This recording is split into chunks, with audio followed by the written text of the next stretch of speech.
जुहार आपण मैंने देखुन आकाश मीडिया स्कूल ताला भांगी करी कंप्यूटर इन्वर्टर संगे हजार हजार टंकार सामग्री चोरी कर नहीं चोर मैंने सूचना समय बरगढ़ जिला सोहला ब्लॉक झर हाईस्कल कथा स्कूल ताला भांगी करी विभिन्न प्रकार सामग्री चोरी नहीं घटनास्थल के सोहला पुलिस पहुंची कर तदंत आरंभ कर विषय शिक्षक माने कहले जे इटा केबू चोरी है जे आमे कन्फर्म हिसाब में जानी न पारबार बोली कहीजन आसुन देखमा वीडियो। मोर ना सरोज कुमार मेहर सहकारी शिक्षक झर नोडाल झर सरकारी उच्च विद्यालय झर। तो कौन समस्या छे एटा काली से रोसई घर पई बाली बना जाइतला तापरे देखाय वाला जे ताला कटा है जे आ ताला काटी करी इन्वर्टर बैटरी यूपीएस आउ मॉनिटर एतकी जिनिस नहीं जाइछन काटी करी। तो केबे ई घटनाटा घटी ए घटनाटा केबे हिची तो आमे कन्फर्म जानि नहीं पारबार बाकी काली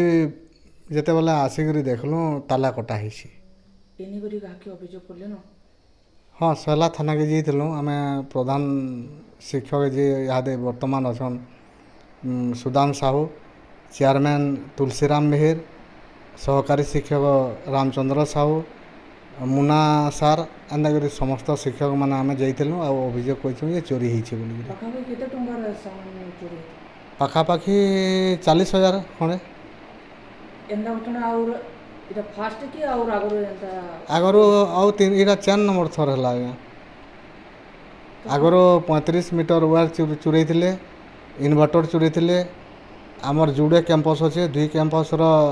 आरे 1 रु 8 जाक जेन कैंपस जे मोटर चोरी होता गत थर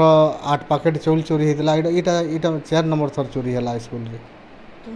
इखाना स्कूल रे नाइट वाचर नै न नाइट वाचर नै न जे रिटायर कले रिटायर गोरांग छुरा पर सरकार पोस्टिंग नै देबार। तो शिक्षा विभाग काना कविता के स्कूल मान के प्राय चोरी होसी नाइट वॉचमैन स्वीपर जदि पोस्टिंग हेता ताहले ठीक हेता सब माने क्षति नहीं हेता बोल चिंता कर।